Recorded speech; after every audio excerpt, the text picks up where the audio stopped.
നിങ്ങൾ ഇത്രയും hard work ഒക്കെ ചെയ്ത് തളരുമ്പോഴേ ഇവരുടെ ഒരു അധ്വാനം, പ്രത്യേകിച്ച് ജിംഷൊക്കെ ഈ അത്രയും ഹാർഡ് വർക്കിംഗ് ആയിട്ട് ചെയ്യുന്നതാണ്, അത് അവരെ കാണുന്നതാണോ ഒരു ഇൻസ്പിറേഷൻ, അതോ അവരിങ്ങനെ പറയുന്നതാണോ ശരിക്കും? അവരും പണിയെടുക്കുന്നുണ്ട് എന്നുള്ളതാണ്. അവര് ജസ്റ്റ് ഒരു ഡയറക്ടറായിട്ട് ഇങ്ങനെ നിൽക്കുക, നമ്മൾ പോയി പണിയെടുക്കുക, നമ്മൾ നല്ലല്ലോ. ക്രിയേറ്റീവായിട്ടും ഫിസിക്കലി അവര് ഭയങ്കരമായിട്ട് നമ്മുടെ ഒപ്പം തന്നെ ഉണ്ടായിരുന്നു. ഇപ്പോൾ റഹ്മാൻക്ക് വെയിറ്റ് ട്രെയിനിങ്ങിനാണെങ്കിലും ബോക്സിങ്ങിനാണെങ്കിലും ഞങ്ങളുടെ കൂടെ ഉണ്ടായിരുന്നത്. ജിംഷിക്കൊക്കെ തോന്നുന്നു ഇപ്പോഴും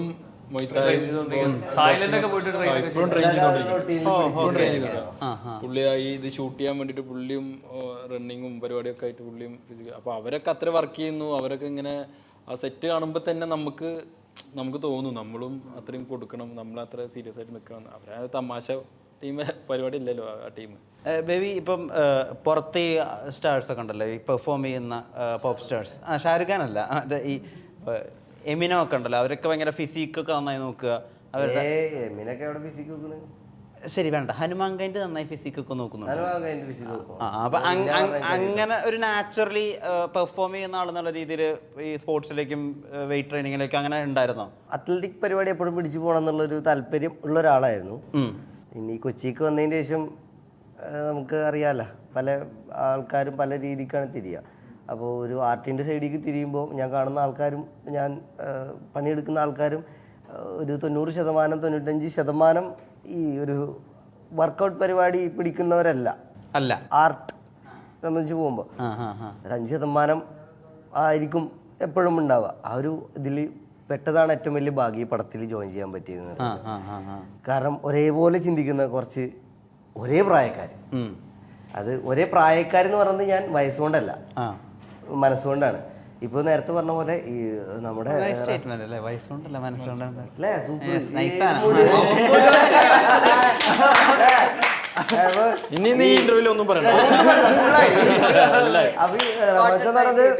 നമുക്ക് നമ്മുടെ ഫിസിക്കലി റൊട്ടീൻ പരിപാടി ഡേ ടു ഡേ പരിപാടി നോക്കിയാൽ മതി.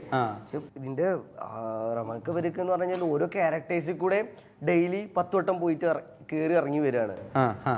അപ്പം അതൊക്കെ എടുത്ത് നോക്കി നമ്മൾ എടുക്കുന്ന ഒരു വർക്കൗട്ട് പരിപാടി അതൊന്നും ഒന്നുമില്ലാന്ന് തോന്നിപ്പോയി സത്യം പറഞ്ഞു കഴിഞ്ഞാല്. കാരണം ഇവര് അതായത് നമ്മൾ ഫിസിക്കലി വർക്ക് ചെയ്യുന്ന പറഞ്ഞു കഴിഞ്ഞാൽ നമുക്ക് വർക്ക് ചെയ്താൽ മതി, പണിക്ക് പോയി തിരിച്ചു വന്നു കഴിഞ്ഞാൽ തിന്ന് കിടന്ന് ഉറങ്ങാന്നുള്ളതാണ്. പക്ഷെ തലച്ചോറ് വർക്ക് ചെയ്യാന്ന് പറഞ്ഞു കഴിഞ്ഞാല് ഇറ്റ്സ് ഹീറ്റ്സ് ഡിഫറെന്റ്.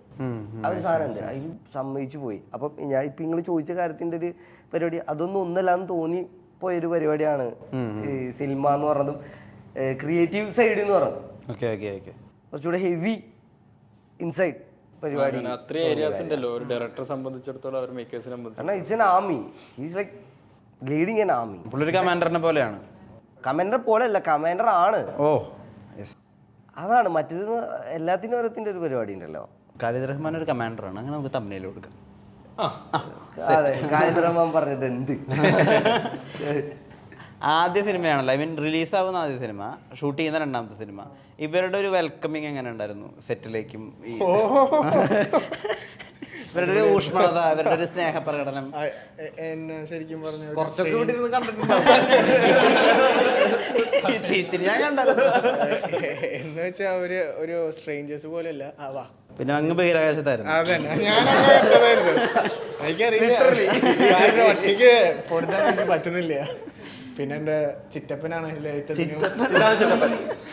എല്ലാത്തിനും തല തൊട്ടപ്പനായിട്ട് നിൽക്കുകയാണ്. ആഘോരം ഞാൻ മാത്രമല്ല, ബാക്കിയുള്ളവർ നകൽ കിട്ടും കൊടുക്കില്ല. പുള്ളിയുടെ ഒരു കഴിവ് ഷോണിനെ ഞങ്ങൾക്ക് എല്ലാവർക്കും ഭയങ്കര ഇഷ്ടമാണ്. എസ്പെഷ്യലി ചിറ്റപ്പനും ഹാപ്പിയാണ് എല്ലാവരും. എന്നെ ഞാൻ കുറച്ച് പെട്ടെന്ന് സെൻസിറ്റീവ് ആണ്, പക്ഷെ കുറച്ച് കഴിയുമ്പോൾ എനിക്ക് എങ്ങനെ എടുക്കണ്ടേന്ന് അറിയില്ല പല കാര്യങ്ങളും. പക്ഷെ അത് ഞാൻ പഠിച്ചു ഈ പടം കഴിഞ്ഞപ്പോഴേക്കും. ശിവയാണ് അതിന്റെ പ്രധാനപ്പെട്ട ഒരു നേതൃത്വം. എങ്ങനെ എടുക്കണ്ടേ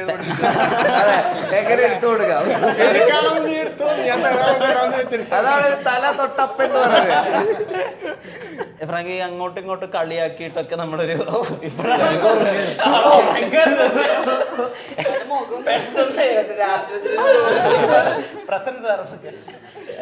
ഈ അങ്ങോട്ടും ഇങ്ങോട്ടും കൂട്ടുകാരെ പോലെ കളിയാക്കി നമുക്ക് എല്ലാം സീനിയർ ജൂനിയർ അതൊന്നും നോക്കാതെ സംസാരിക്കാൻ പറ്റുന്നത് ഈ സിനിമയിലേക്ക് ജോയിൻ ചെയ്യാനും അല്ലെങ്കിൽ പ്രോസസ്സ് മൊത്തം എൻജോയ് ചെയ്യാൻ ഒരു എളുപ്പം ഉണ്ടാക്കിയിട്ടില്ലേ? ഓഫ് കോഴ്സ്, ഞാൻ ഓൾറെഡി ലുക്കിൻ്റെ ഒപ്പം വർക്ക് ചെയ്തിട്ടുണ്ട്. പെരുമാനി അത് നെക്സ്റ്റ് അറിയാം.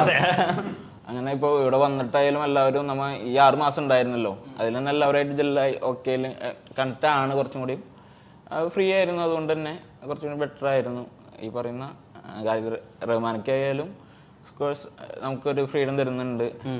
നമ്മുടെ കയ്യിൽ എന്താ വേണ്ടേ എന്നുള്ളത് ഒക്കെ അറിയാം. എന്നുവെച്ചാൽ ഒരു പോയിന്റ് പറയാം, ഓക്കെ ആടാ ഓക്കെ അത് മതി, നമ്മളെ ഇരുത്തി കാണിച്ചു തരും. 1 മണി പോയാലും ഒക്കെ ഇല്ലടാ അതേ നോക്കി ഇതുണ്ട്, അങ്ങനെ പരിപാടി ഉണ്ട്. അപ്പൊ എല്ലാ ഫ്രീഡം ഉണ്ട്, പരിപാടി ഉണ്ട്, അടിപൊളിയായിരുന്നു. ഖാലിദ് റഹ്മാന്റെ ഒരു പ്രോത്സാഹനം ഏത് രീതിയിലായിരിക്കും? ഒരു ഷോട്ട് നന്നായി, പുള്ളി അതെങ്ങനെ പ്രകടിപ്പിക്കും? പുള്ളിക്കാരന്റെ ക്യാരക്ടർ അങ്ങനെ ആയതുകൊണ്ടായിരിക്കും ചിലപ്പോ. ഇപ്പൊ നമ്മൾ അതില് ഒരു എന്താ ഭയങ്കര അതായത് നസ്ലിൻ അടിപൊളിയായിട്ട് ഒരു ഷോട്ട് ചെയ്തു, ഖാലിദ് എങ്ങനെ റിയാക്ട് ചെയ്യും? ഷോട്ട് ഓക്കെ നെക്സ്റ്റ് അത്രേ ഉള്ളൂ. ഓക്കെ ഷോട്ട് കിട്ടിയാൽ തന്നെ ഓക്കെ ഓക്കെ. അല്ല ഞാൻ അഭിനയം കണ്ട് കട്ട് പറയാൻ മറന്നു, അങ്ങനെ ഒന്നും പറയാം. കട്ടൊക്കെ കറക്റ്റ് സമയത്ത് പറയും. ഖാലിദ് എങ്ങനെയാണ് നമ്മളെ കൺവിൻസ് ചെയ്യുക? ഇപ്പോൾ ഒരു കുറേ അധികം ഷോട്ട്സ് വേണം, അപ്പോൾ നമ്മൾ എത്ര ചെയ്തിട്ട് ശരിയല്ല, പക്ഷേ ഫിസിക്കലി ഡിമാൻഡിങ് ആണ്. അതിനെങ്ങനെയാണ് എൻ്റെ ഒരു ഇത്? നമ്മുടെ സ്നേഹത്തിലൂടെയാണോ അതോ എങ്ങനെയായിരിക്കും? അല്ല, അതിൽ സ്നേഹം ഇതൊന്നും ഇല്ലല്ലോ, എന്തെല്ലാം അതിൻ്റെ ഔട്ട്പുട്ട് കിട്ടണമല്ലോ. സിനിമ എന്ന് പറയുമ്പോൾ ബാക്കി ഒന്നിനും അവിടെ ഒരു ഫ്രണ്ട്ഷിപ്പാണോ അല്ലെങ്കിൽ അനിയനാണോ ഏട്ടനാണോ അതൊന്നും അവിടെ ഒന്നുമില്ല. അവിടെ ഔട്ട്പുട്ട് കിട്ടണം എന്നുള്ളതാണ്. അപ്പോൾ അത് കിട്ടുന്നവർ ചെയ്യും. അതിപ്പോൾ ഒന്നുകൂടെ പോവാം. ഒരു ഭംഗിയുണ്ട്. ഹൗ ആൻഷ്യന്റ് വർക്ക്സ് എന്നുള്ള പരിപാടിയിൽ ഒരു സാധനമാണ് എനിക്ക് ഫീൽ ചെയ്തത്. എല്ലാവരും ഹാൻഡിൽ ചെയ്യാം. നമുക്കൊരിക്കലും മടുപ്പ് തോന്നില്ല ഈ റിപ്പീറ്റ് പോകുന്നതിലും. അല്ലെങ്കിൽ നമുക്കും കൂടി തോന്നും, ഫീൽ ചെയ്യും അതിൽ കാര്യമുണ്ട്. അത് പിന്നെയും പോയി കഴിഞ്ഞാൽ അത് ഫൈനൽ റിസൾട്ട് എന്ന് പറയുന്നത് അത് ഗംഭീരാക്കാനുള്ള ഇതിന് വേണ്ടിയിട്ടായിരിക്കും പോവുക. ഒരു കംഫർട്ടബിൾ ലൈനേക്കാളും ബെറ്റർ ഒരു ബിറ്റർ ട്രൂത്ത് ആണെന്നുള്ളൊരു സാധനം ആള് പരിപാടിയാണ്. പുള്ളി ബേസിക്കലി ഇങ്ങനെ തന്നെയാണ് സംസാരിക്കുക, പഞ്ച് ലൈൻ പോലെ. നോർമൽ ആക്കുന്നതിനേക്കാളും ബിറ്റർ ട്രൂത്ത് മനസ്സിലാക്കണതാണ് നല്ലത്. അങ്ങനെ പരിപാടി ഒന്നും ഇല്ല. 6-7 മണിക്ക് ശേഷം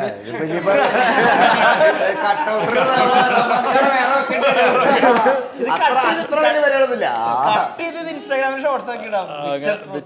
പിന്നെ അവന്റെ അങ്ങനെ റാപ്പൊക്കെ ചെയ്യണല്ലോ. ബേബി ജിൻ ആയിരുന്നു ഏറ്റവും സർപ്രൈസിംഗ് ആയിട്ടുള്ള കാസ്റ്റിംഗ്. നമുക്ക് ഇതിന്റെ അനൗൺസ്മെന്റ് വന്ന സമയത്ത് നമ്മളാരും പ്രതീക്ഷിച്ചിരുന്നില്ല ബേബി ജിൻ അഭിനയിക്കാൻ വേണ്ടി ഇതിനകത്ത് ഇന്നാവും എന്നുള്ള കാര്യം.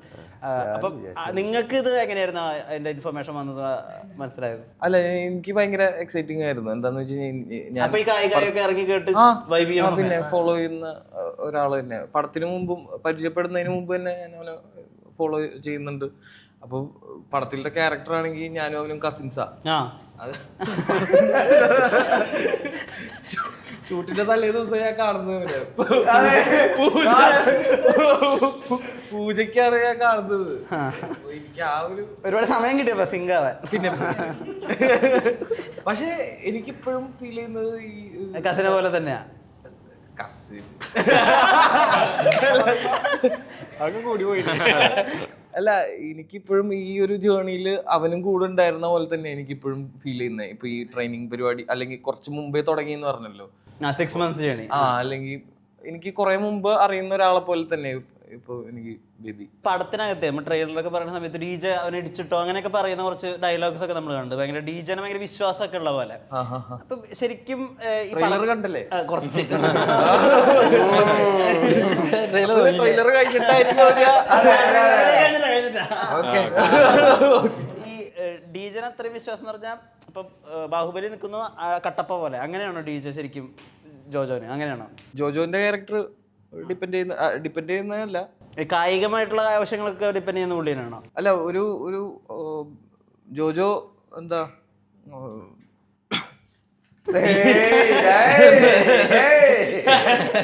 ജോജോന്റെ ഭയങ്കര സ്ട്രോങ് ആയിട്ടുള്ള ഒരു മെമ്പറാണ് ഈ ഡി ജെ എന്ന് പറയുന്നത്. എന്ത് പ്രശ്നം ഉണ്ടെങ്കിലും ഡി ജെ ഉണ്ടാവും മുമ്പിൽ എന്നുള്ളൊരു കോൺഫിഡൻസിൽ നടക്കുന്ന ഒരാളാണ് ജോജോ. ഒന്നുകൂടെ ഡി ജെ മാത്രമല്ല, അതെ എല്ലാരും ഈ ഒരു ടീം ഞങ്ങളുടെ പരിപാടി ജോജോ ഒന്നുകൂടെ ചിന്തിച്ച് തീരുമാനങ്ങൾ എടുക്കുന്ന ഒരു ക്യാരക്ടറാണ്. ഡി ജി എന്ന് പറഞ്ഞു കഴിഞ്ഞാല് ഒന്നുകൂടെ ബുദ്ധിയില്ലാണ്ട് സീരിയസ്ലി ലിറ്ററലി ആ ഒരു ടപ്പ പരിപാടി. So Jojo needs this character, DJ character എല്ലാവരും വേണം. അത് കഴിഞ്ഞ് ഇപ്പൊ നമ്മൾ കാണിക്കുമ്പോൾ തന്നെ കുറെ ക്യാരക്ടേഴ്സിനെ കാണിക്കുന്നുണ്ട്, ഒരു സ്വഭാവം കാണിക്കുന്നുണ്ട്. അപ്പൊ അവരെല്ലാരെയും കൂടെ ബ്ലെൻഡ് ചെയ്തിട്ട് എനിക്ക് തോന്നുന്നത് ജോജോയുടെ തോട്ടിനെ ജോജോ എക്സ്പ്രസ് ചെയ്യുന്നത് ജോജോനെ എക്സ്പ്രസ് ചെയ്യുന്നത് കുറെ അവൻ കാണുന്ന ക്യാരക്ടറിനെ ആദ്യം മനസ്സിലാക്കി അവരുടെ ഒരു സൈഡ് എന്താന്ന് അറിഞ്ഞിട്ട് ആ ഒരു സൈഡ് അവർക്ക് കൊടുക്കും എക്സ്പ്രസ് ചെയ്യാൻ വേണ്ടിയിട്ട് ജോജോ. അങ്ങനെ ജോജോ ഒരു ചെറിയൊരു പരിപാടി, എനിക്ക് വലിയ അറിവില്ല, കാണുന്ന ക്യാരക്ടറിൽ നിന്നൊക്കെ കാര്യങ്ങൾ പിടിച്ചിട്ട് ആരാണോ അവിടെ വീക്ക്, അവൻ്റെ സൈഡ് എവിടെയാണോ വീക്ക് ആ സൈഡ് എക്സ്പ്രസ് ചെയ്യാൻ വേണ്ടിയിട്ട് ജോജോ ആളെ യൂസ് ചെയ്തിട്ട് പോസിറ്റീവ്ലി യൂസ് ചെയ്തിട്ട് അത് സക്സസ് ആക്കി എടുക്കും എന്നുള്ളതാണ്. അതാണ് ഉടനീളം ഒരു പടത്തിൻ്റെ ഇതിൽ കൂടെയും പോണത്. ഈവൻ ഏജ് ഡിഫറൻസ് ഒന്നും നോക്കുന്നില്ല ജോജോ എന്ന് പറഞ്ഞ ക്യാരക്ടർ. എല്ലാവരെയും മാനിപ്പുലേഷൻ എന്ന് പറയാം, പക്ഷെ പോസിറ്റീവ്ലി ഒരു നല്ലൊരു കാര്യത്തിന് വേണ്ടിയിട്ട് മാനിപ്പുലേറ്റ് ചെയ്ത് മാനിപ്പുലേഷൻ പോസിറ്റീവ്ലി പഴപ്പിക്കല്ല. ഈ ശരിക്കും നമ്മുടെ ബോക്സേഴ്സ് ഒക്കെ അവരുടെ ഇന്റർവ്യൂസിലൊക്കെ പറയുന്നത് ഇടി കിട്ടിയിട്ട് ആകെ ബ്ലാക്ക് ഔട്ടായി, കുറെ നേരം ഒന്നും കാണാൻ പറ്റാണ്ടായി, അങ്ങനത്തെ അവസ്ഥകൾ നടന്ന സിറ്റുവേഷൻസ് ഉണ്ട് ഷൂട്ടിംഗ്? ഫസ്റ്റ് ഫൈറ്റ് കഴിഞ്ഞപ്പോ എന്നെ വെള്ളത്തിൽ മുക്കിയിടാൻ കൊണ്ടുപോയി. മറ്റേ ഇതില്ലേ കോൾഡ് വാട്ടറിൽ, കാരണം ഒന്നും ഓർമ്മയില്ല, ഐസ് ബാത്തിന് തലൊക്കെ പോയിട്ട് ബോഡിയൊക്കെ ആകെ പെയിനൊക്കെ ആയിട്ട് എല്ലാവർക്കും ഉണ്ട് ഓരോരുത്തർക്ക്. എന്നാ പറഞ്ഞു അങ്ങനെ ഇടി കിട്ടി ജുഗുനാരായ സമയം ഉണ്ടായിരുന്നു. അല്ല എനിക്കങ്ങനെ ഇടി കിട്ടി ജുഗുനാരുണ്ടായിട്ടില്ല. പക്ഷെ എന്താ വെച്ചാൽ ഞാൻ ഇവരെ കോച്ചാണല്ലോ, ഞാൻ ബോക്സ് ചെയ്യണില്ല. അപ്പൊ നിങ്ങൾക്ക് അങ്ങനെ ഒരു ഇതൊന്നും ഇല്ല, പണ്ടത്തെ ഫ്ലാഷ് ബാക്കിൽ അങ്ങനെ ഒരാൾ ഇടിച്ചിടുന്നു അങ്ങനത്തെ കാലഘട്ടം ഒന്നും കാണിക്കില്ലല്ലോ പടത്തില്? അതൊക്കെ പടം ശരി, അത് പറയാൻ പറ്റില്ല. അപ്പൊ എനിക്കാണ് ഇടി എന്ന് പറഞ്ഞാൽ എനിക്ക് ഇടി കൊള്ളണ്ട, ഇടി കാണുക എന്നുള്ളതാണ്. കണ്ടിട്ട് എന്റെ കിളി പോയി, ഒരു കിളി പോണായി കണ്ടിട്ട്. അങ്ങനെ ബ്ലാക്ക് ഔട്ട് ആയ? ഇല്ല, ബ്ലാക്ക് ഔട്ട് ഉണ്ടായിട്ടില്ല. ട്രെയിനിങ് ടൈമിലും അങ്ങനെയൊന്നും ഉണ്ടായിരുന്നു. 2 സെക്കൻഡിന്റെ കിളി പോയിട്ടുണ്ട്. ഇങ്ങനെ വെള്ളത്തിൽ മുക്കേണ്ട ആവശ്യമൊന്നും വന്നിട്ടില്ല. ഇല്ല, അത് പടം കാണുമ്പോൾ മനസ്സിലാവും. സന്ദീപിന് അങ്ങനെ ഉണ്ടായിരുന്നു? അല്ല, എനിക്ക് ചെറിയൊരു കഴുത്തിനൊരു ചെറിയൊരു ഉളുക്ക് പോലത്തെ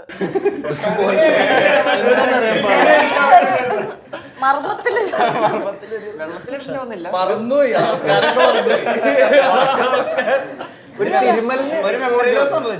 ഒരു തിരുമൽ സെഷൻ വേണ്ടി വന്നു.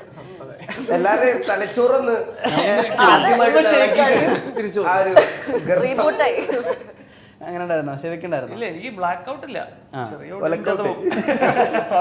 പക്ഷെ നിങ്ങൾക്ക് ബോക്സിംഗ് അല്ലേ, നിങ്ങൾക്ക് ആകെ ഒലക്ക വെച്ചുള്ള ഒരു പരിപാടികളല്ലേ ഉള്ളൂ? ഇല്ല,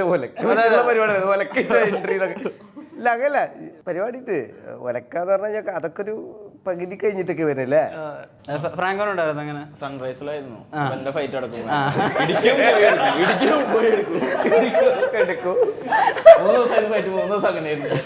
ആക്ച്വലി ഒന്നുകൂടെ ഏറ്റവും നീണ്ടു നിൽക്കുന്ന ഫൈറ്റ് ഫ്രാങ്കോടെ തോന്നുന്നതാണോ? ഓക്കെ, 3 റൗണ്ട് ഷോണിന്റെ ഫൈറ്റ് ഉണ്ട്, അങ്ങനെ കുറച്ച് ഫൈറ്റുകളുണ്ട്, 2-3 ഫൈറ്റുകളുണ്ട്. അല്ല, ഓരോരുത്തരുടെ ഫൈറ്റിനും ഓരോ ഇമോഷൻ ഉണ്ട്, അല്ലെങ്കിൽ അങ്ങനത്തെ ഓരോ പരിപാടികളുണ്ട്. ഫൈറ്റ് അല്ല, ഓരോരുത്തരും ഓരോ സ്റ്റൈലും പരിപാടികളുണ്ട്. അപ്പോൾ എൻ്റെ സ്റ്റൈൽ എന്ന് വെച്ചാൽ സൺറൈസിൽ അതായിരുന്നു അങ്ങനത്തെ ഒരു പരിപാടി. ഇടി കിട്ടി ബോധമൊന്നും പോയിട്ടില്ല, പക്ഷെ സൺറൈസിലായിരുന്നു. വിഭജനം അങ്ങനെ ഇല്ലല്ലോ അല്ലേ? നമ്മൾ ഈ വക പരിപാടിക്കൊന്നുമില്ല,